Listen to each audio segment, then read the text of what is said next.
Hi, everyone, and welcome to the first episode of Beyond the Tardis. This podcast is celebrating 60 years of the universe's favourite Time Lord. And to kick things off, we're going to go celebrate the amazing era of the 13th Doctor with Jodie Whittaker. From the woman who fell to earth to the power of the Doctor to Soul in the Flux and meeting Pitting. We're going to start. Yeah, I've got two very special guests with me. I've got Katie and Ori. So, Ori, please introduce yourself first. I'm Ori. I cosplay the 13th Doctor on TikTok. And Katie. I'm Katie, and I also cosplay the 13th Doctor on TikTok. Hello, you're both amazing cosplayers. When I saw Ori, I was floored because you're Jodie because you're northern, you're an actual northerner. I was like, oh crap, someone's beaten me to it. Because a lot of I was like, oh my God, and I fell in love instantly. Oh, that's lovely. Oh, same with me. With Katie as well. I actually found Katie on Instagram, I think, before TikTok. And then I was just scrolling one day and then I saw the comment on my first ever video. And I was like, I know that one. I know that one. So we have bonded through our love of we talk every single day, like without fail. Oh, no question. Oh, that's really lovely. It's great that Doctor Who brought you both together, like from opposite ends of the world. So, first question is, let's go back to the beginning in 2017, so I forgot the year wrong, and the reveal of Jodie with that mysterious trailer of her walking through the forest. What did you feel? What was your first thoughts when she was revealed? And Katie, this one's for you, because I'm not sure. How was Jodie revealed in America? Was it similar to the British? And I've told this story a million times, to keep it long story short, my now fiance got me into watching Doctor Who. And so I've watched from McGann all the way to Jodie. Yeah. And I was at a supernatural convention and there had been a buzz about the new Doctor is going to get dropped and people were saying it's going to be a woman, it's going to be a woman. And I was waiting in line to go into the panel room to see Jensen Ackles and Jared Padalecki for their panel. And he sent me the video and I watched it. And I just had this giant, because I was so into Supernatural right now. At that time, Doctor Who was kind of at the back of my mind. But when I saw it, we were all waiting in line. And I said, everybody, the new Doctor is a woman. And everybody applauded. Oh, how about you, Ori? I was watching Wimbledon because it was shown. I don't know if it was like at the end of Wimbledon or in the middle of it or during the adverts or something. But we knew something was going to happen. Like, I don't remember in detail exactly sort of when we knew, but we sort of knew to watch out for something. And so I was watching it and we were just sort of, the anticipation was there because we're not bothered about tennis. We're just not bothered about tennis at all. We were waiting for the announcement, whatever it was. And then we're just sitting there and the whole time we're going, is that a woman's hand? Is that a woman's leg? What's that? Like, kind of looks a bit womanly to me. And I was like hoping, I think the way she's walking, where's this person's walking? And then she pulls the hood off and straight away, without fail, my little sister says, she looks like you. And it's just, Aww. And that was sort of where it started because it's like, because I've never stopped hearing that since. I mean, you both are spitting images of Jodie. Like, I know, Ori, you've met Jodie a couple of times now, and literally, just like all three of you could be twins, like triplets. Well, no, we're the flux. Yeah. With the split up flux. Yeah, that's a good point. Yeah, see, they've created your real alternative Doctor identities for you. Exactly. So what did you think of her reveal compared to previous reveals? For example, Peter was revealed on a special Doctor Who Confidential. I think Matt was as well. I'm gonna put this one over to Ori because of where I came in. I was not in the reveal scene. No problem. What about you, Ori? What do you think? I liked it. I think it was just sort of the perfect, they couldn't have really done it any better. And that's why I was a bit underwhelmed with the new one with Shooty Gatwas, because I thought they just put it on Instagram. But the other ones being in, the ones were okay, but it was just perfect. No, I completely agree with you. Like, I love Jodie's reveal, and I think it's just so underwhelming with Shooty. Like, a massive fan of Sex Education. Just a random weekday. Just there you go. Here's a new Doctor. You have it. Like, I think they could have done, especially with Russell at the helm. I thought he would have done something more. Yeah. Spectacular. Didn't they drop it on this? They dropped it really close. Like, it was either right before or right after Sea Devils. I think it was before. Yeah, I think so. I think we were still waiting for it. I think it might have been late February, early March. It just came out of nowhere. Yeah. It's because they blew budget on Pating. Yeah. I mean, that's all Jodie's era is really going to be remembered for. Pating. Pating. That is legit my favorite episode of hers. Oh, it's such a fun episode, isn't it? I feel. All right. Continuing on. Sorry.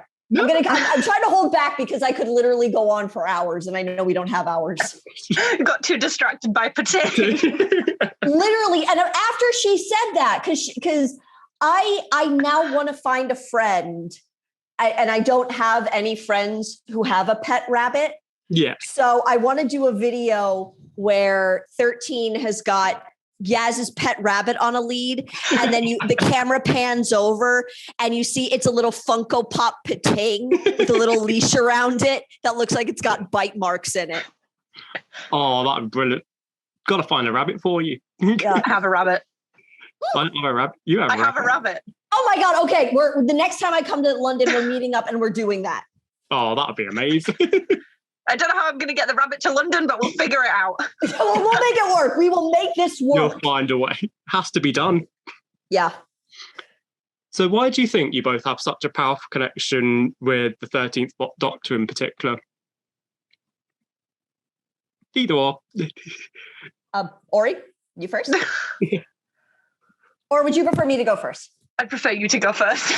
Okay. Oh, no, wait a minute. Hang on. There is one thing you've noticed, but Ori's wearing a bracelet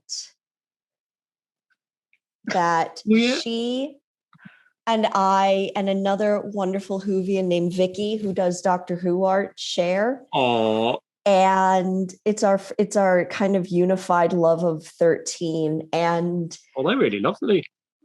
13 came like right in the middle of the pandemic for me. So I was kind of playing catch up a little bit, but it has gotten to a point where it's kind of hard for me to describe what she means, but she has become, to me, she represents the brightest light in the darkness.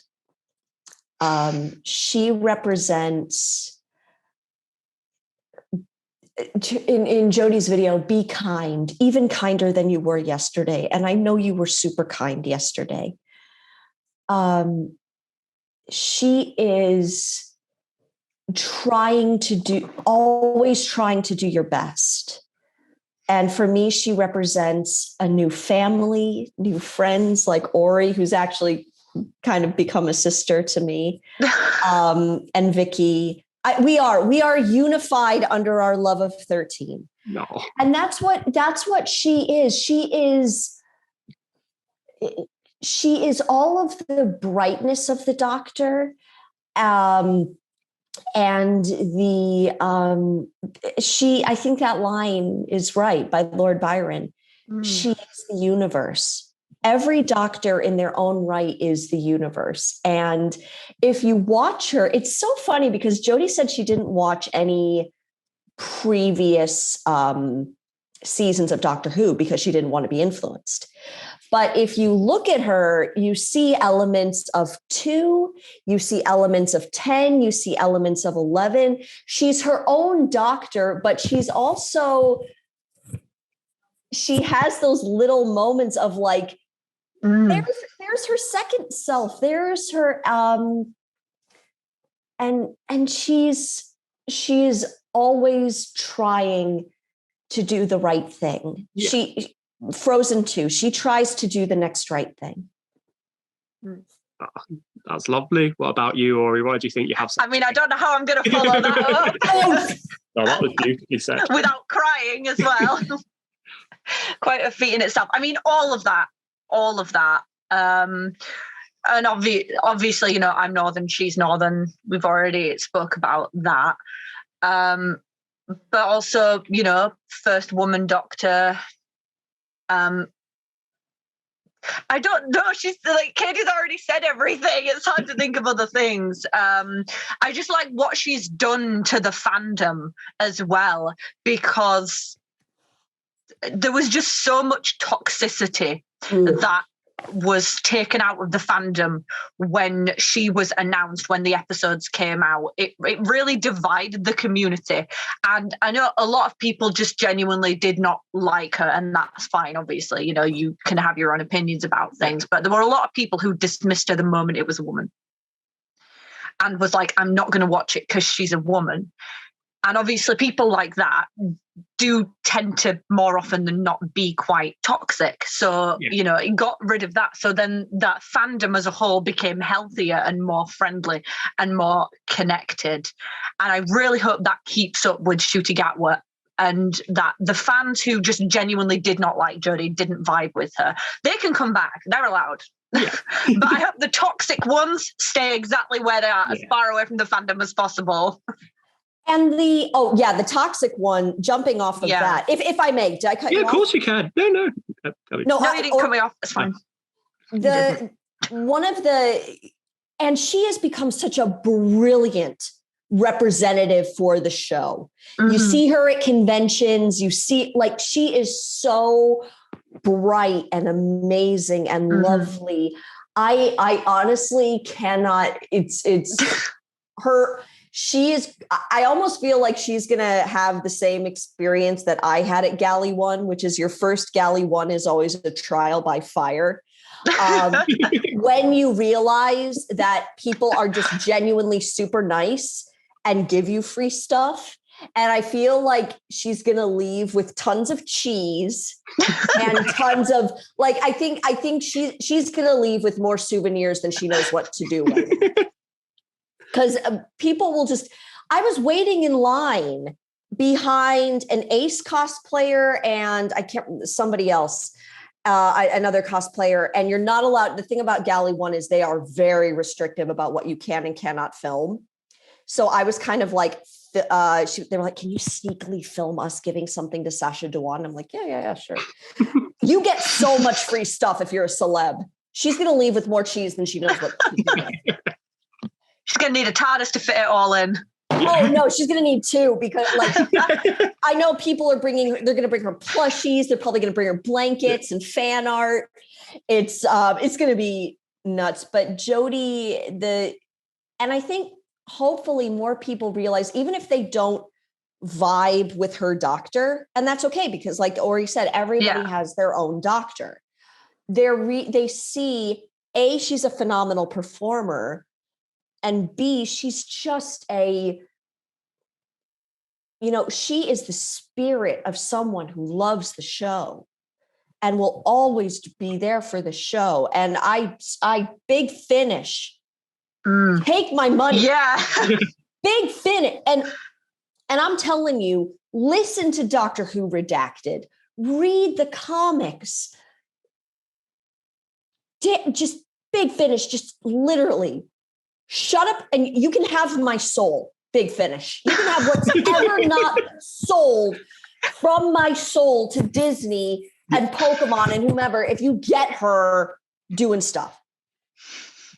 Oh, that would be phenomenal. I can see it happening. That I completely agree with both of you. That Jodie, like, I was a fan of her with Broadchurch and Attack of the Block, but when she was announced, I was like, this is amazing. And seeing her in The Woman That Fell to Earth, because I'm going to put my hands up, I wasn't that big of a fan of Peter Capaldi, and he had some good stories, but Jodie just became the Doctor, like brought back, this sounds really bad, but brought back the fun and energy of what the Doctor became. And then she blended with her companions as well, like especially with Yaz and Ryan and Graham in the first couple of series. Like, it was just brilliant. And yeah, and like, I've met her a couple of times as well, and she is how she appears on screen. She's just like a bubbly, positive ball of fun. Like, exactly. Yeah.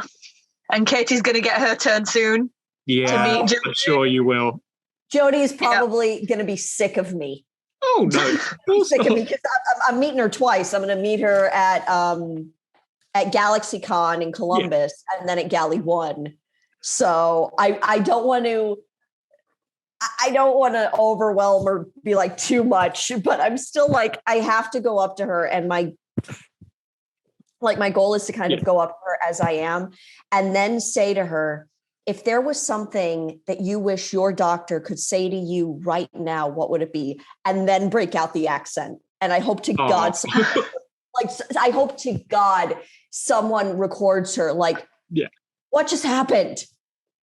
Oh, that'd be really lovely. I'm sure she'll be touched. Not too much. Like, both of you are brilliant ambassadors for like the Whovian community, like especially for Jodie's era in particular. Like, you just bring like positivity to the fandom. So following on for that, why do you think the Whovian community are so close and it does bring people together? From what I've experienced, I think it really is I think it's the character of the Doctor, and I think it's the possibilities. The fact that one of the great things about Doctor Who and every single Doctor is that we genuinely have no idea how long every single Doctor has been alive in that incarnation. So that's how you can get, you can still get first Doctor big finishes.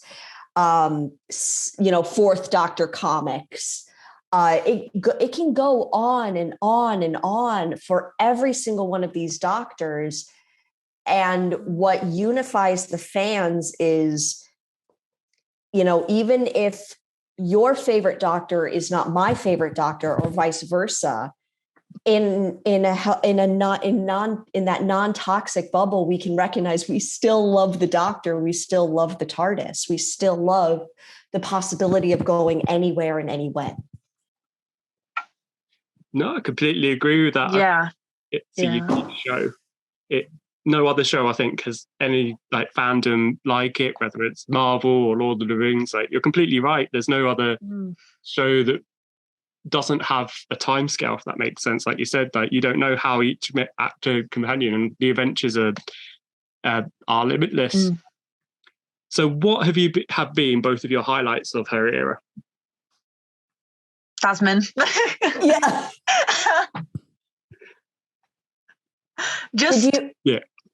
Tasman. Ori, because I will admit to this, did you squeal at Not a Bad Day, Am I? 100%. I burst into tears. I was like, they're doing it. And that whole episode was gold. And can we give a shout out to Dan? Good old Dan. Dan, the most precious, Dan the wingman. Dan, the most, like, originally I was so pissed at him for coming in, right when they're about to reconnect. I was like, God, Dan! And then he's like, have you told her? I was like, what?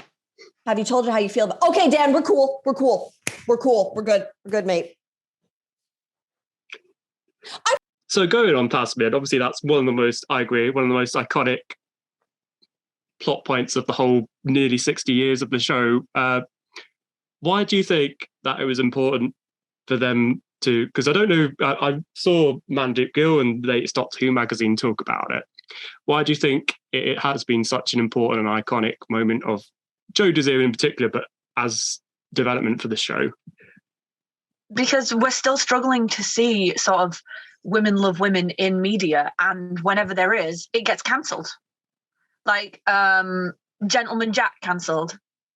What's the one with the vampire and the vampire hunter? First Kill? That got cancelled. Yeah. Just everything has just been cancelled, where sort of, and then you have the Heartstopper and the other ones that just keep going, and people, show that so much love, and then they just don't. But Gentleman Jack got loads of love, and it was really popular, and everybody loved it, and they still cancelled it. So it's important to actually follow through with it as well, because Killing Eve as well. How could I forget Killing Eve? And they cancelled that as well. But yeah, so it's just really important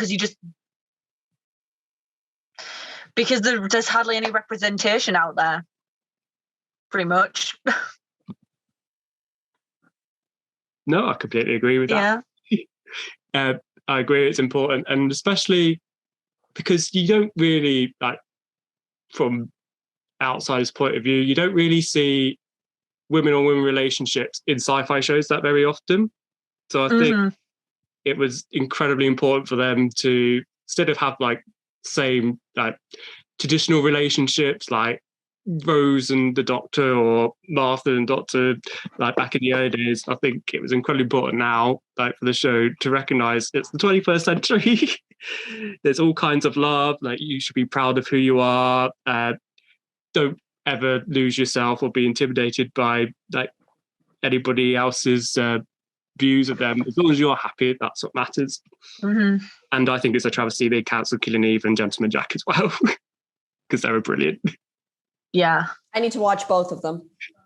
You should. I love it. It's definitely a dream cosplay, but I don't want to go off too much, off topic too much.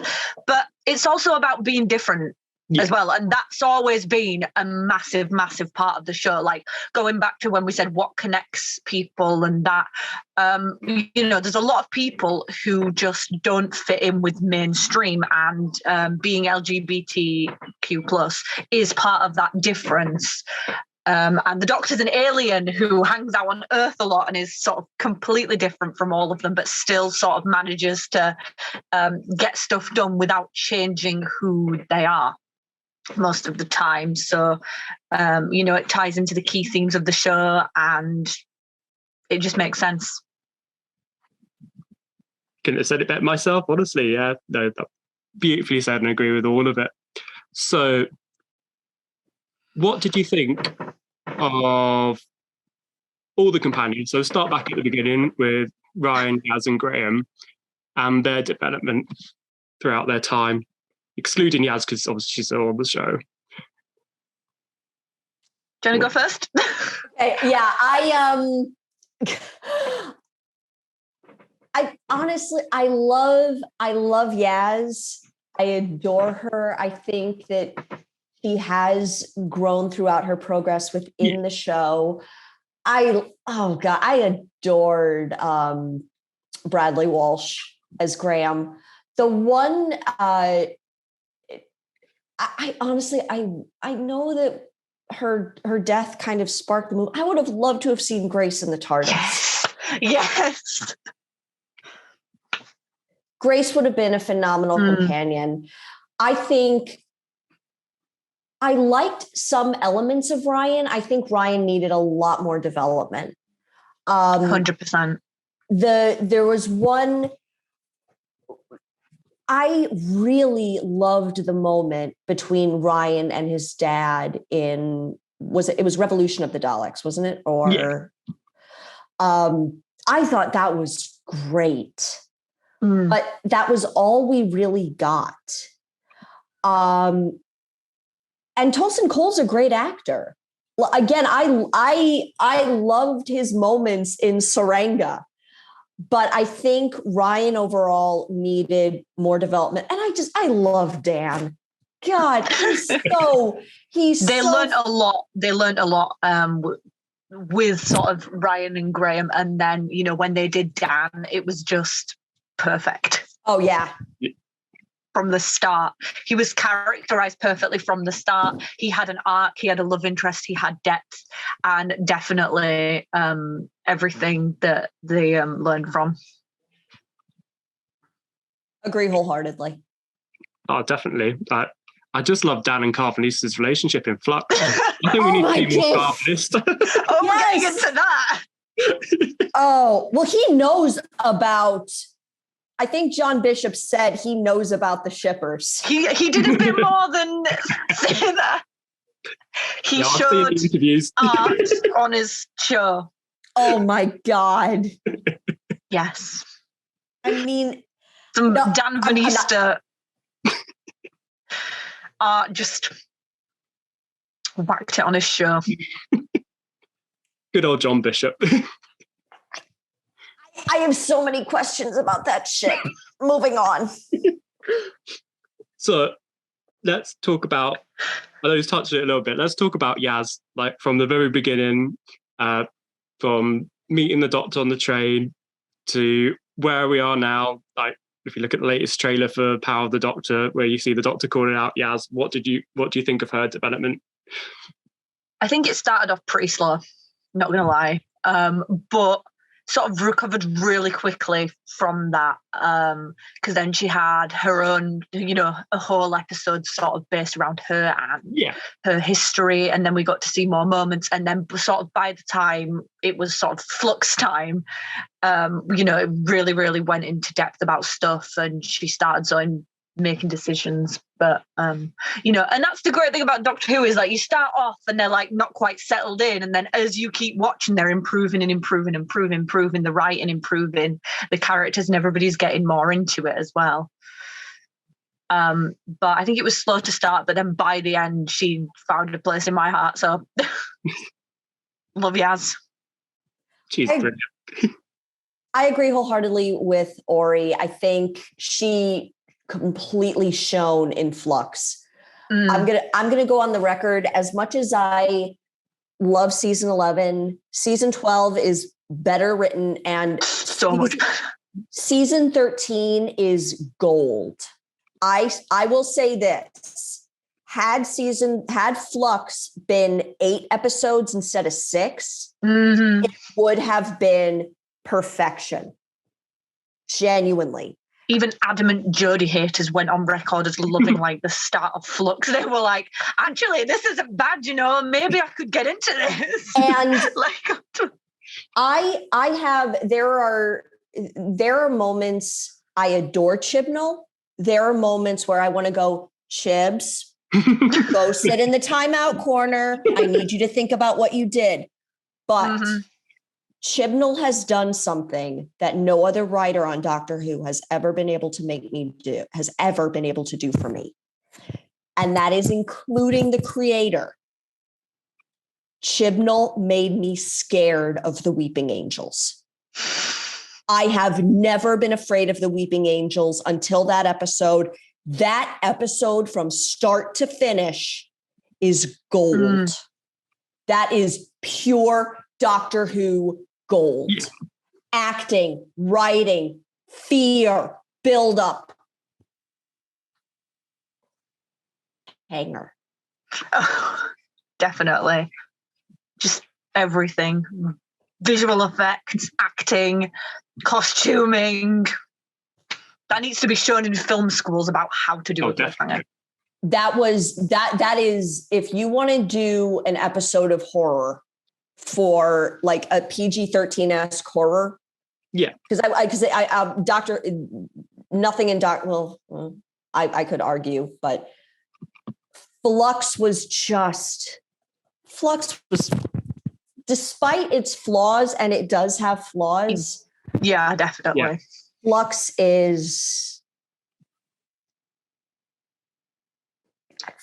me love Jodie all over again. And going back to Yaz calls the Doctor out frequently. Why won't you let me in? Stop leaving us. And I do love that the first thing, the Doctor, she gets back, she's freaking out. She's like, everybody's here. Wait, first things first. Runs to hug Yaz. I'll cry. Oh. I completely agree with both of you. Like what you said. She learned from Rose. Oh, Doctor learned from Rose. Yeah. And was like, we hug now. Yeah. Not until it's too late. But yeah, I liked 11, but I think 11 tried to sort of not acknowledge the past and it was like trying to do its new thing, which is okay. But I think 12 and Flux definitely where her era improved. And yeah, I've just recently rewatched Flux, and yeah, it's just a beautifully well done series. I love different monsters interacted, like that. The first episode of Flux, where you see the Sontarans and you see that one weeping angel doing "What are you doing here?" And I agree, that episode is just that with the cliffhanger. Just it gives more development to the weeping angels than, no offense to Stephen Moffat, but than any of the episodes ever did. And yeah, I like the fact that I agree with you, 8 episodes would have been better, but I kind of like the fact it wasn't a full 13 episode series and it wasn't like just 3 specials or whatever. I think, I agree. Chibnall's era, there's ups and downs. Like, to be fair with any era, but Jodie, the whole cast, acting and the writing, that was superb. If you ever want a drunk episode of this podcast, pin it down. What is your favorite 13th Doctor story and why? It can be multiple stories if you want to make it easy. Eve of the Daleks. That is a good one. The Saranga conundrum. Ooh, that's a good choice. Yeah. What's your reasoning behind both of those episodes? Tasman. Tasman's a very good enough reason for the whole. And just not just Tasman, the whole like parallel arc to Tasman as well, which was Sarah and the other one. Oh, the first, I can't remember his name. The first good-hearted weirdo. Yeah, the good-hearted weirdo. Because the comedy slapped. Comedy was spot on that. Yeah, comedy slapped, story slapped, everything. Fireworks, Daleks, but gotta have the Daleks in every now and then. So they were all right. I like the time loop idea because I was a bit worried because I've seen loads of things with time loops and Nick, his name is Nick. It's sort of in sci-fi, it sort of happens over and over again. But I really liked how they did it with the time counting down as well, with the time dilation or whatever fancy science words they use to make it make sense. But I love that as well, how it went down. I felt tension as well, and not like manufactured tension where there was like, we're gonna die, we only have this time. Like, you genuinely felt that in the pit of your stomach, like, oh god, this is the time's counting down, what if they don't make it, what if someone dies? And it was like panic. I love that story too. Like, it was brilliant. Like, out of the 3 New Year's Dalek episodes, I think that was probably the most emotional, but the comedy was on point. Even the Daleks had punchlines. I mean, but yeah, that was brilliant. And it felt like a really intimate episode as well, because obviously you had like Dan talking to Yaz about 13. You had just a small, instead of a whole planet thing, it's literally just 5 people in a warehouse. I thought it was brilliant. How about you, Katie? For Eve of the Daleks or for Saranga? Both. Eve of the Daleks, comedy wise, was just amazing. I mean, this was Doctor Who meets Groundhog Day, but with higher stakes.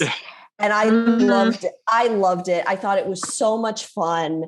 I loved Jodie's monologue. We fail again, we learn again.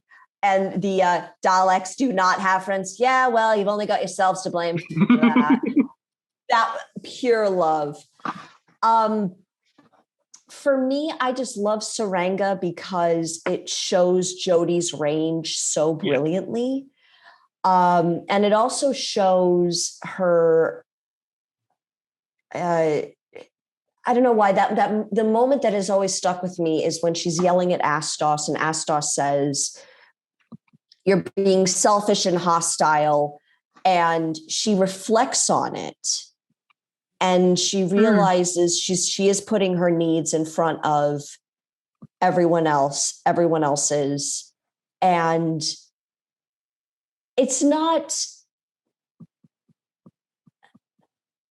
it just felt very human to me. And I know that the Doctor's not supposed to be human, but that moment of reflection, there's just something about it that just sticks with me and is so beautiful. And then we see her reacting to the technology when she lights up. She's like, I love it. You see the inventor in her. And that gets explored more in Nikola Tesla's Night of Terror, and her relationship with Yaz and the Piting. And the Piting. It ain't Masonic. I don't know why. I know. Actually, I can't pinpoint it. It's just, for me, it's just a very warm, special episode. Sometimes you don't have reasons for liking it. You just thought, I like it. End of. And for me, that's not even the strongest episode of season 11. I think the strongest episode is it's a tie between Rosa and It Takes You Away. Yeah. Which are both very powerful for two different reasons. But for me, and oh my God, Witchfinders. Can't forget about Witchfinders. But I don't know, for me, something about Saranga just warms my hearts. Oh, no, that's really lovely. And I think Jodie's era in particular, even though it's only been, excluding COVID, 3-4 series, I think she's had a lot of human stories, and I think she's had a lot of emotional connection to the audience, and where there's a real human stake at that not her human side, but you know what I mean, like she becomes more like compassionate, where I don't think we've seen that in other Doctor series. Like, there's been bits, but I think Jodie's Doctor in particular has consistently, her emotions have shone through her era. Like, honestly, if you put 12 up against the Piting, 12 would have just walked up to it and just punted it across the Oh, I could say that definitely. Poor Piting. Just God bless Peter Capaldi. He has, for my money, the second best speech in all of Doctor Who history, which is when is everybody going to sit down and talk? Matt Smith is number one with why am I blanking? The Planet Leaves. Oh, Rings of Akatan. Rings of Akatan speech, best Doctor Who speech ever. But I'm telling you, if 12 saw the Piting, just like either like grab something that looks like a golf club and just whack it. I literally just like smacked my head. Oh no, you're right. I'm fine. But yeah. No, completely. Saranga. You're damaging yourself for the show. You should see me when I'm actually filming. Oh. So, touching it a little bit there, but obviously you can't have Doctor Who without the villains, and Jodie's era certainly had a mix of villains with old and new. So I think we'll start with new villains. Do you think we'll see any of the new villains again? Were there any particular new monsters or aliens that you saw that you had a favourite? And what did you think of their stories? I don't think we will see a lot again, especially not the sort of one-off ones. I don't think we'll see like Piting. I don't think we'll see Piting again. Maybe if there's some sort of an episode where they can make a joke out of it, they will make the joke. But maybe Tim Shaw, but I can't see him being seen again. But I think he would be the most likely candidate. Or Mr. Cyberman Face. Oh, what's his name? Oh, he begins today. Astrid. I think. Yeah. Obviously, we're going to see him again in the next episode. But other than that, I can't. I think Sasha's confirmed he's not doing anything else in the series. So not his master anyway. But yeah, I can't really see any of them popping up again. What was the second question? Favorites? Yeah. Or... Yeah. Did you have any aliens? Pudding. We love Pudding. Yeah. I liked Tim Shaw like a bit, but Pudding. Kablam. I mean, I don't know. Are they like a Kablam men technically listed as monsters? I mean, because not really, but I like them. And but yeah. No, they're good choices. What about you, Katie? I'm with Ori. I don't think we're going to see them come back. We may get a little bit with, if a Kablam man comes back in. Yeah. I have two favorites. One is the Soul Attract. Yeah. Just because I love that scene so much. And I didn't think of that one, Soul Attract. I love that frog. Oh my God, I love that frog so much. It was adorable. And the other one, this is going to get dark a little bit, is the Thajarans.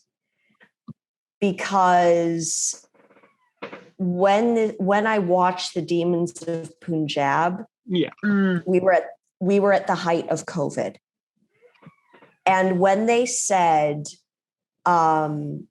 we watch over those who we witness those perish who have no witnesses. That just hit so hard for me. So I like to imagine that they're kind of like the dark guardian angels. You think that they're evil, but they're really not. I don't like the phrase, you're born alone and you die alone. Yeah. Because you never really, you're not born alone. And, if you're very lucky, you don't die alone. And dependent upon your beliefs, you might not be. So I like the idea that even if you're alone in your final moments, you're not really alone. No, I agree. Like those, especially the Demons on Punjab, was a very important episode. It was a very emotional episode, and I think there's always someone in my personal case, I think there's someone always watching over you, and don't think you're ever alone, because like look at you and Ori's friendship. Like you're across the world from each other, but you talk every day, and you're connected by your love of Doctor Who, and there's always someone out there that you can talk to and like relate to. So I agree. I don't think anyone's ever alone. So do you want to take a break, Katie? Are you okay? So let's go back to classic villains. So obviously Jodie's era had Sacha Dhawan's brilliant Master. We had 3 lots of New Year's Days with Daleks. We had with the Weeping Angels, and more Cybermen than you can shake a stick at. So what did you think of their development, their reintroduction to the Who universe, and what do you think of their stories? Sacha Dhawan is my second favorite Master apart from Missy. He is perfection, and I'm just going to leave it at that. Yeah, same. Brilliant. Daleks and Cybermen, I don't really like them just because they've just been popping up so much that years, and like they have to, because I think contractually they have to have them pop up every now and then. Like it's actually written into the contracts that they have to pop up now and then. I think it was all the stories in the Jodie, the Dalek ones were okay, but it would have been a lot better if they just stuck new things in, because it's just the same thing over and over again. You can only do so much with something we already know everything about. But I think they were okay, but I don't really like Daleks or Cybermen. So Cybermen scare me the most because of the idea that you're going to lose your humanity. But I also agree, like by this point, wouldn't someone in Britain be raising a red flag saying, haven't we seen something like this try to destroy us before? Why are we having them checking our passports? I know that's one thing I really didn't get is that I know Chris Chibnall probably had a plan for Unit and Torchwood, but then he just made them do redundant, just like, oh, I'm just going to close down Unit and Torchwood, then bring them back in flux. Just what happened there? Too many people were asking questions. Well, maybe we'll find out in next episode because Unit's going to be there, so there might be some further sort of explanation in there, hopefully. Yes. And it was sort of explained in Time Fracture, like sort of that Kate led an underground like unit thing. Yeah. So next question is, where do you think after the power of the Doctor, and I'll get onto the power of the Doctor in a minute because I know that's a tough question, but where do you think after the power of the Doctor that Jodie in spin-offs like Big Finish and the comics, where do you think her Doctor's legacy will go, and what do you think she'll be remembered for? Those are some big questions. Can we do them one at once? Yeah, of course. So, what do you think? Yeah, I'll do. I know that is a massive question. I'll just write questions and I just don't think how big they are. So, what would you like to see happen to Jodie's Doctor? I'll rephrase it. What do you think will happen? You'd like to see happen to Jodie's Doctor in spin-off media such as comics and Big Finish? I don't know, just more. Just one more. It's up to them. It's up to the writer to decide what we get. I just want more Jodie. Anything with Jodie in it, I will watch and love. So, just whatever. No, I think that's a great answer because it's a testament to who she is. It's a testament to her Doctor. It's definitely a compliment to her era. How about you, Katie? Same. I agree wholeheartedly. I would love to see audios of the fam, and I would love to see audios of Dan and Yaz and the Doctor just all together. It's like Yaz said, I want more of the universe. And I want to see them I want to see them continue on this. Again, everybody has their Doctor, and everyone, a Sixth Doctor fan will say, I want to see more of the Sixth Doctor, however they write the Sixth Doctor. And that's the way it is for Jodie, for me. I just want to see, I think every Doctor should get that kind of love. I want to make it clear, this is no disrespect to Tennant. We see so much of Tennant. All of the Doctors need that because Tennant is not everybody's favorite Doctor. I want more of 8. I want more of 11. I want more of 13 because each Doctor's power and each Doctor's light is their own, and it's original and it's beautiful. And it's like someone said to me the other day, I'm still not over Capaldi. And, I will never not cry when I see Matt take off that bow tie because the blessing of Doctor Who, whether William Hartnell knew it or not when he stepped down, was that he will always be the Doctor. Tom Baker will always be the Doctor. Jodie Whittaker will always be the Doctor. And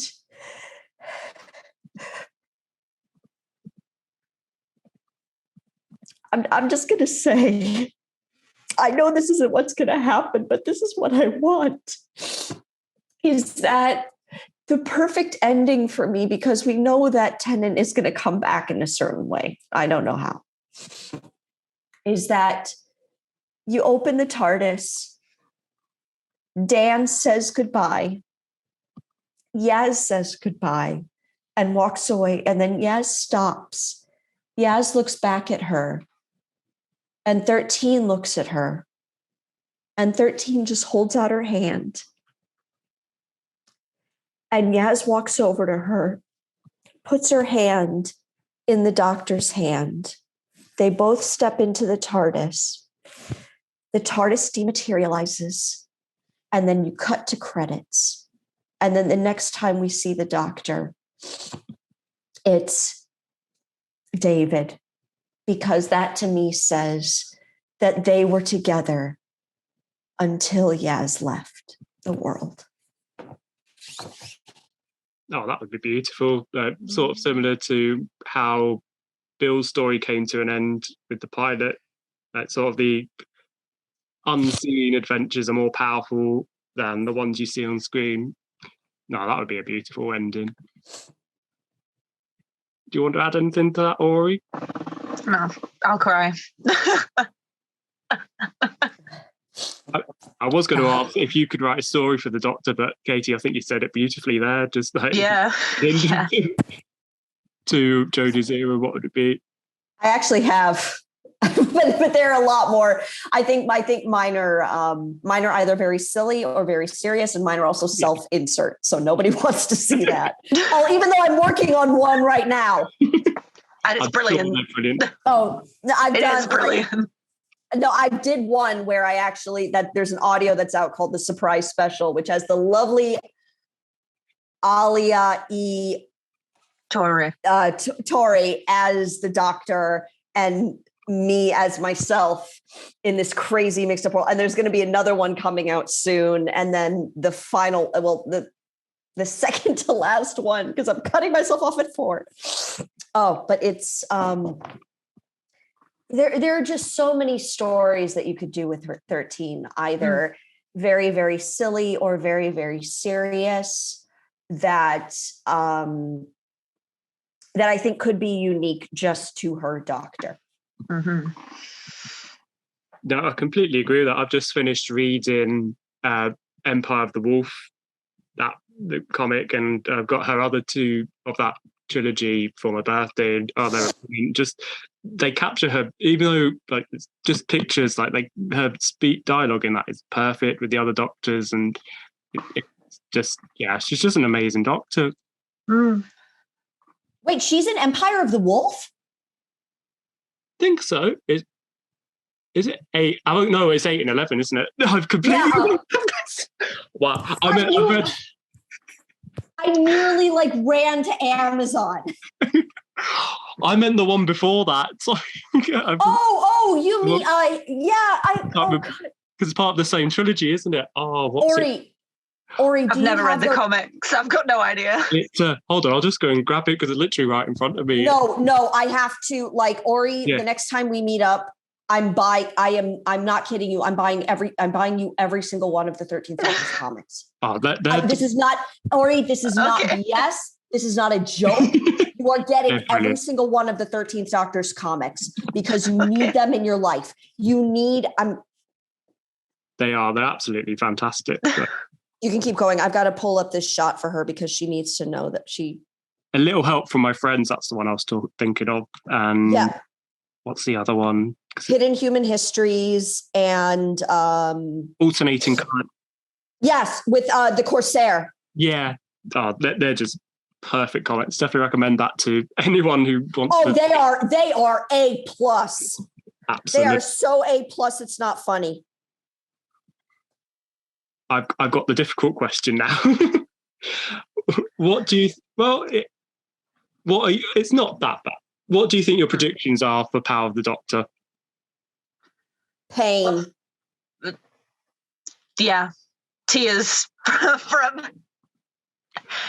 complete mind meltdown. I will not be able to focus on anything for a week. Is gonna, no matter what happens, what happens to Yaz, Dan, whatever happens to companions, we know she's going, and I think of not very much else from the moment I wake up to the moment I go to sleep. I wake up, she's on my wall, I'm staring at her. I go to bed, she's there on the wall. fallen asleep saying, "Good night, Jodie." And I fall asleep.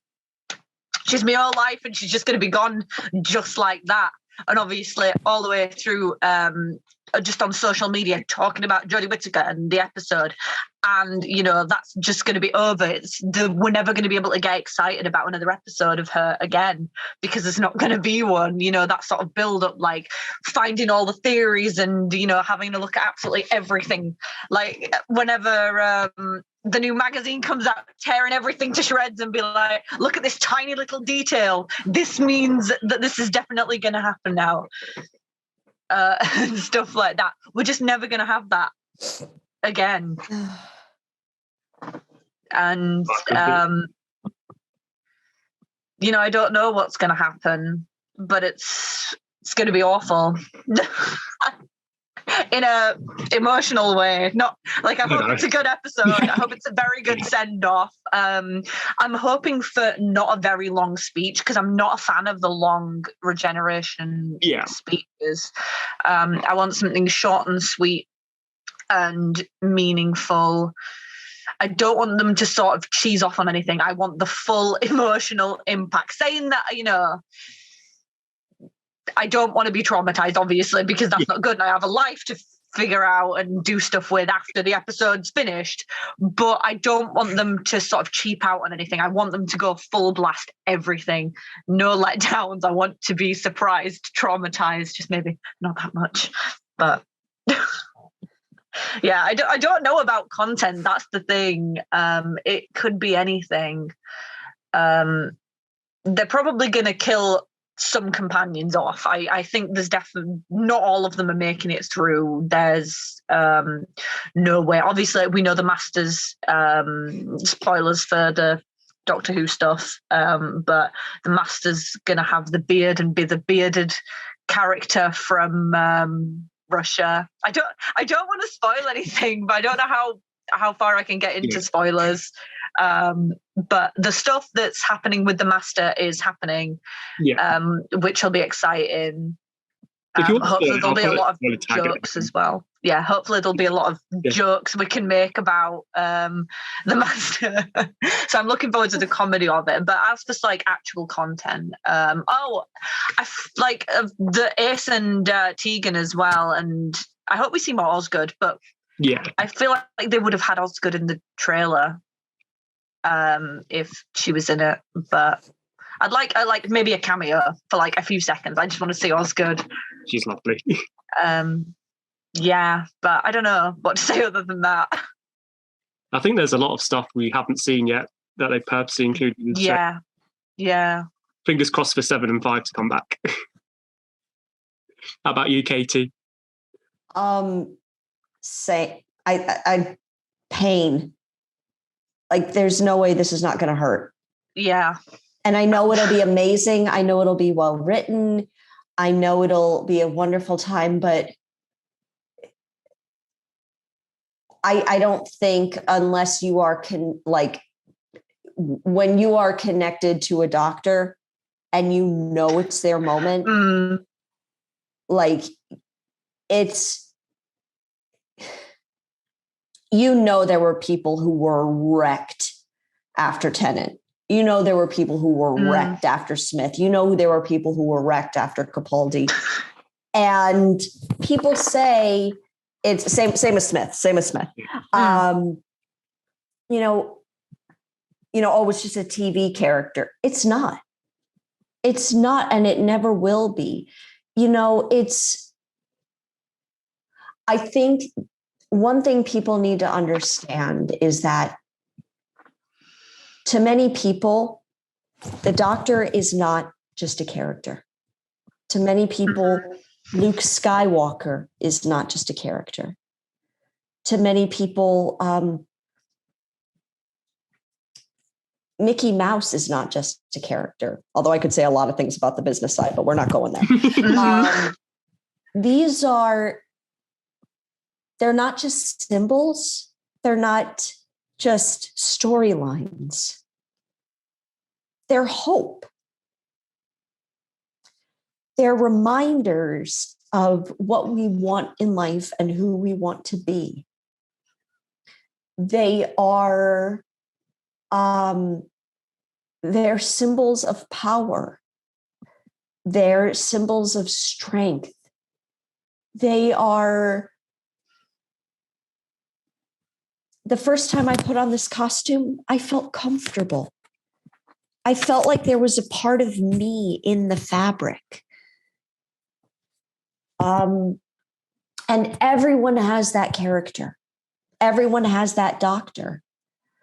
This is, it's not goodbye, but it's goodbye. Yeah. Yeah, there's been times in my life where Doctor Who was all I had to make me happy. And there was just like, even when, because obviously this show has been around for nearly 60 years, pretty much. And so, you know, I've grown up with it, and a lot of people have sort of all of their life, it's been there. No matter what has happened, Doctor Who is still there. So through the good times, it's there. Through the bad times, it's there. And, you know, like I said, there was times where I was absolutely at rock bottom, absolutely the saddest I've ever been in my entire life. But I still had Doctor Who. And, you know, even when I had nothing, I had something to sort of cheer me up. And sometimes it made me sad as well. Sometimes it was responsible for making me sad as well. But most of the time, happy. Yeah, no, I completely agree with both of you. Like, Doctor Who has always been the one thing that's always been there. Like, at my lowest, like, thing that always made me happy. Like you said, make you is the reason for making me sad sometimes. Yeah. It's one of the shows, like, because like, I've got autism as well. Like, it's one of the shows where I can just escape from reality and just be immersed in this whole universe of adventure, and then connect with amazing people, like with the fandom. And it's just perfection, really. I think, I know it's got its down things, but it's just one thing that's just it will be timeless. Like, not many other shows can say they've been going for 60 years and still keep like fresh and not be the same thing week in, week out. So I've got, I mean, you already answered this question a tiny bit, but describe Doctor Who to someone who's never seen it, and why do you think it is well loved? I think it's well loved because everyone has their own personal emotional connection to it. And oh God, if I was going to describe it,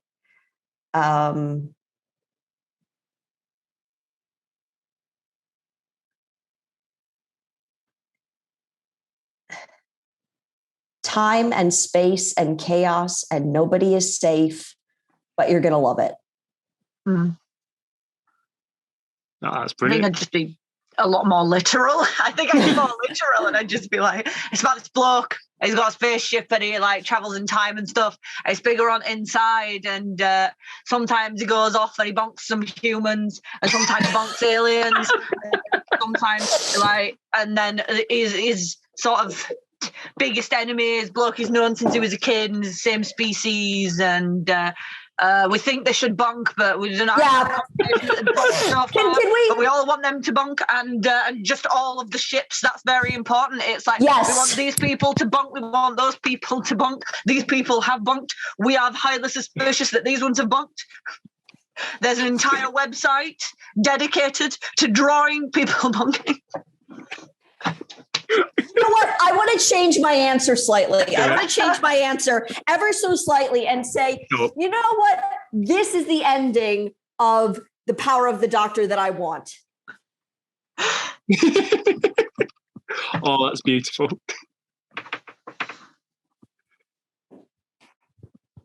That is perfect. Both of those answers, that's brilliant.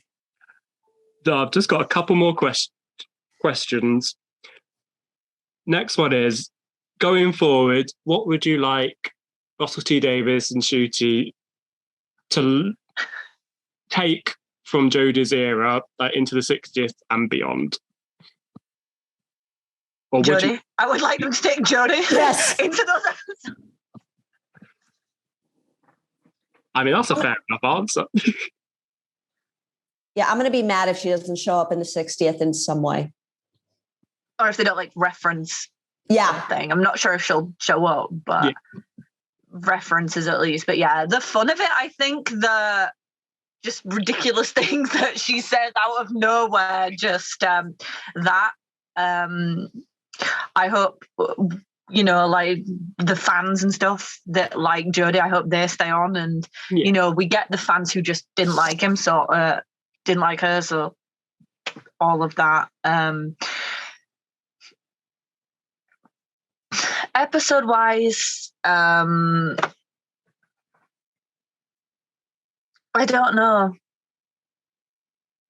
No, that's okay. It's not an easy question. But... No, but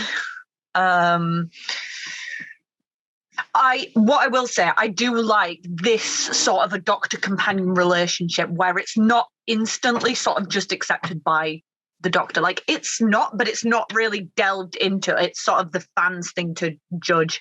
But you know, Jodie says, you know, everyone I attach myself to, you know, they die. I can die, and that upsets them, and I really, really affect their life. And sort of like you guys, you know, just you know, these people that she falls in love with, it's just humans. And, you know, it's humans who do not know anything about the universe, who don't know aliens exist. And, you know, and then you're sort of exposing them to that and putting other people's lives in their hands. And that really gets questioned quite, you know, a few times. And I want it to be questioned more and stuff like that. Yeah. And I want a non-human love interest as well, like River. Because, you know, I love Stasmin, but at the end of the day, you do sort of think about these doctor companion love arcs, and it'd be a bit like, bit dodgy, if you ask me, bit on the dodgy side. So yeah, I would like a non-human companion who's maybe a bit closer to the Doctor's age or has seen a bit more. Even if they want to keep it human, just a human who's sort of maybe a future human that's seen a little bit more of the universe. Yeah, I would like to keep the representation up, but I don't think that'd be an issue with RTD. But definitely, and trying to relate it to modern world stuff as well, like the whole capitalism episodes and stuff like that sort of really dig into today's world and problems that we have in the modern day. But that's always been in Doctor Who, really. So but I'd like them to continue it. No, that's brilliant. I completely agree. I agree 100%. I guess the only thing that I would add to that would be kind of the lightness that Jodie brought. I like a doctor who is lighter, who sees the positivity, and is not, you know, I loved 11 because 11 was for my money, the eternal old man and the eternal child, and had that kind of worldly and youthly balance. And Jodie was very, very, very bright and loved the tiniest things, and I adored that. For my money, I love kind of lighter episodes. Like my favorite Doctor Who episode of all time is School Reunion with the 10th Doctor and Sarah Jane Smith. And that for me felt like a very much a lighter Doctor Who episode. But if Doctor Who goes, I would love Doctor Who to tackle darker topics. The one thing that I will say is, if there are topics you're going to tackle, do your research.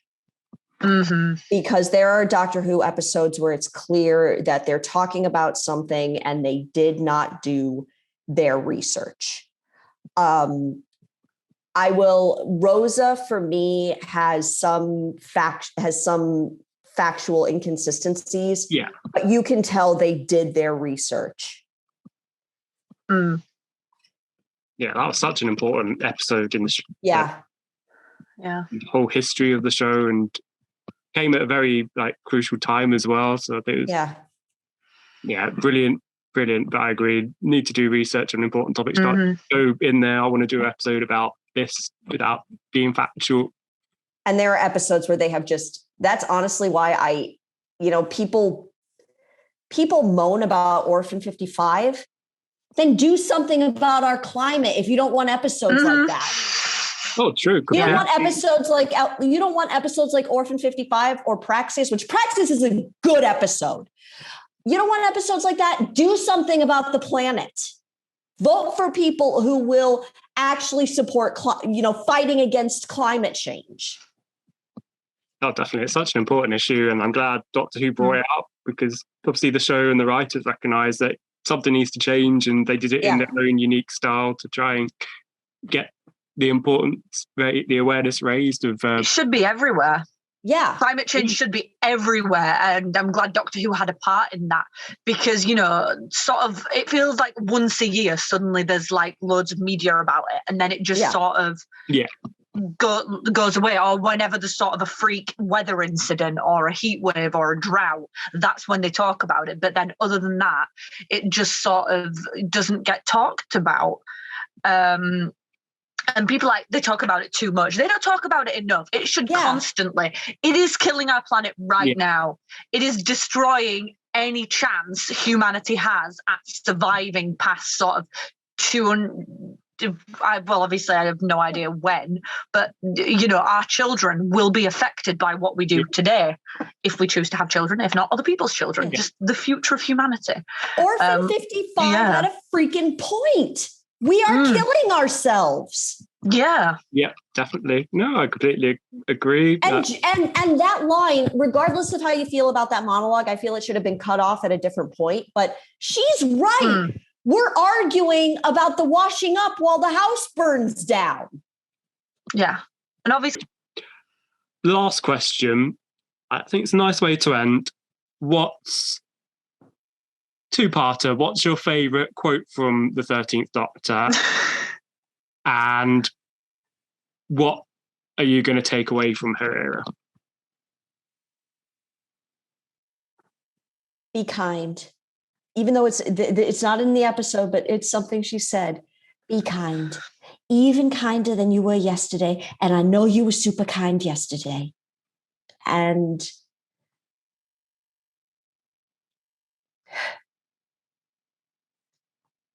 I'm a broken record, but her light for so many different people. And I want to be cosplaying her and carrying on her light for years to come. Oh, you're not a broken record at all. I completely agree with you. How about you? I don't know. I find it really difficult to pick just quotes out like that. All the light-hearted stuff, all the jokes, just like the outpouring of pure joy. It's like, it's the Kablam man. Apple bobbing. I love apple bobbing. She just loves everything, and it's so really just so full of life, and that's what I love. But yeah, I don't think I could pick a single quote, even if I could remember half of them. No, completely. Yeah. Again, it doesn't have to be like her energy and her light that she brought to the show will be remembered for years to come, like throughout comics, throughout interviews, her appearances at Comic Cons. I generally think she's going to be like a fan favorite for years and years to come. Is there anything else you'd both like to add? No. I love how we're both like. No, that's. I was just going to give you time. I just love her, and I always will. Yeah. Love you, Jodes. Love you, Jodie. Thank you for everything. How did the young'uns do that heart thing? Is it like that? Wait, can you do? I can't do that because my fingers are weird. It's like all these younger kids decided between themselves to do a different heart. I'm always. We used to do it like that, and then like they just decided between them to start doing this one. But yeah, I'm looking forward to meeting her again. Yeah. Oh, I can't I don't wait. know when that will be. It won't be the next one because So you're going to someone else, but maybe the one after that. Or maybe I'll just go back on myself and like, you know, like the night before, I'm like, no, I'm meeting her again. Sod it. I'll just buy the ticket. Oh. But I'm more excited to see Katie down here see her. To be honest, Yeah. I can't wait to see her reaction. I agree. Like the first time you're going to meet her, it's just amazing. She's just so welcoming and lovely. Yeah. Literally that. I feel that because people have like messaged me saying, I want to get a photo. I want to do this. I'm like, I really appreciate it. But one thing everybody has to understand, this day revolves. People gave me money to go to Columbus. This day revolves around Jodie. Mm-hmm. Like today, Jodie is the sun and I am the earth. It revolves around what, you know, when the ticket time is and everything. I'm like, you know, if her photos is not until 1, like Katie, it's 9 a.m. You're not even going to go to the like dealer's room. It revolves around Jodie. Really, baby? Oh no, I completely understand that. I was like that when I first met her in February, like just waiting and waiting. And no, I didn't have I didn't buy a diamond pass, but I just had the normal like number, and I was persistent. I was stubborn. I waited from 9 o'clock to right the way till 5:30 just to meet her, and I did it. I was so happy. I was just panicking my ass off. No, and yeah. I'm assuming you've heard the tales, but her fiance was there sort of going around with us. And I was like, I don't think I can do it. What, can we come back later? Is there another one later? Is there any way I can come back later? I can't deal with this right now. And he was like, go on, go. You know, go now. Don't go later. Go now. You can do this. Get in that queue. Go on. And I'm like, okay. I was so proud of him, and I'm so glad that like he is the kindest, like one of the kindest people I've ever met. And obviously Katie is also one of the kindest people I've ever met. And together they're just so well suited for each other. And we spoke about sort of meeting up as soon as it is financially, and you know, we are able to in the future. Just like as soon as that's possible, we will meet. We will film videos together if we remember, if we're not too busy talking and doing stuff. Ori, I have something for you. And I'm going to show it to you right now.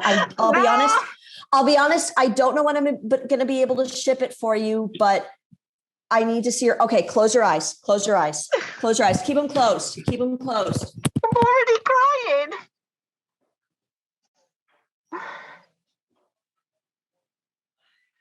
Oh, this is lovely. Okay. All right. Are your eyes closed? Yeah. Your eyes are closed. Okay. Yeah.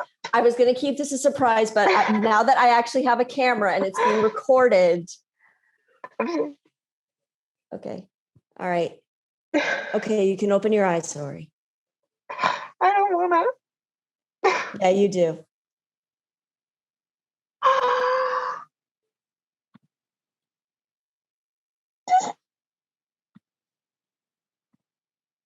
Yeah, this is for you. Oh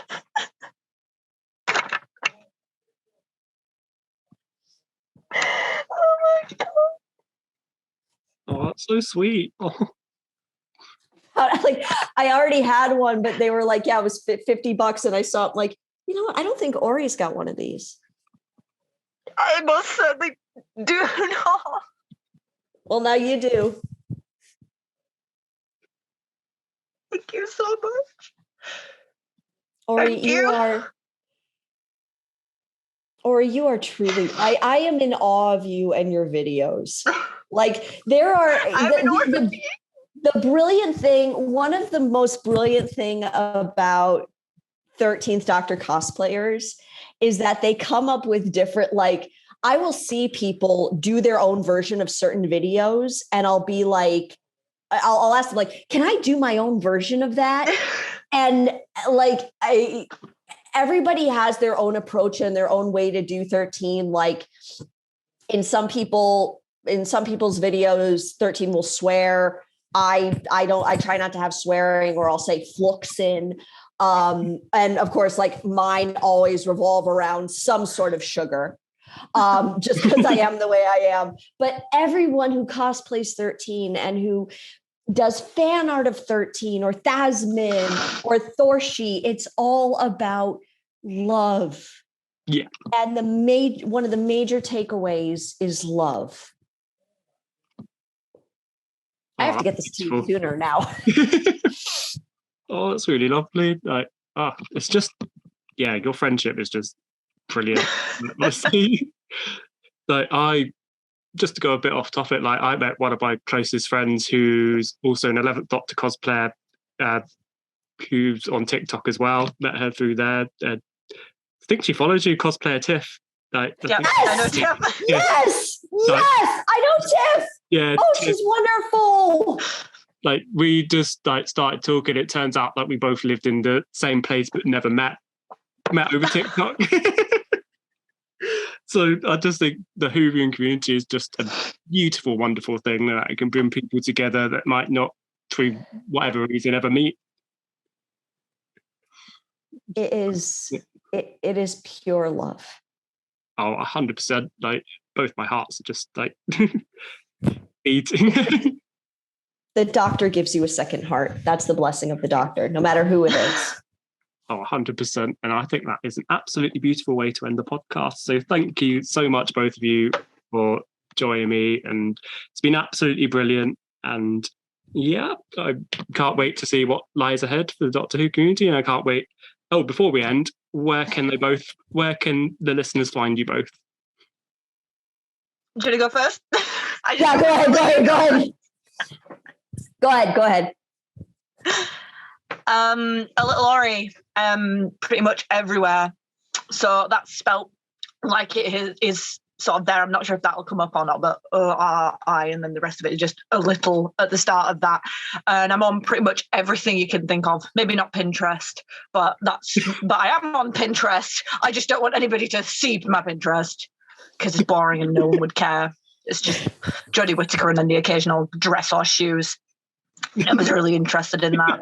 But yeah, Twitter, Instagram, TikTok's obviously the big one, but I'm everywhere on Twitter. Yeah. Oh, go ahead. No, I was just going to say I'm on Twitter too much. Want anything important?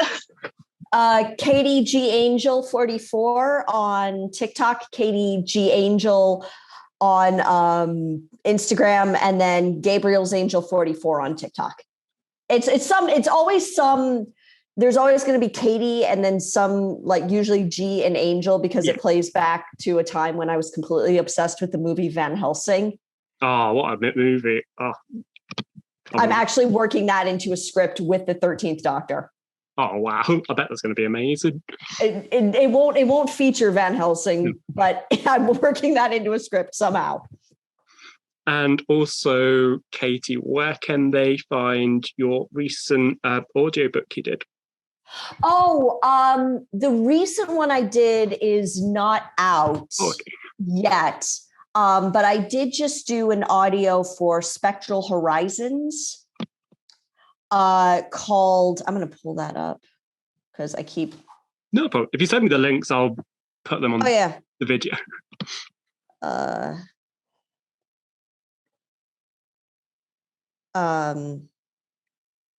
There we go. Echoes in the Darkness from Spectral Horizons.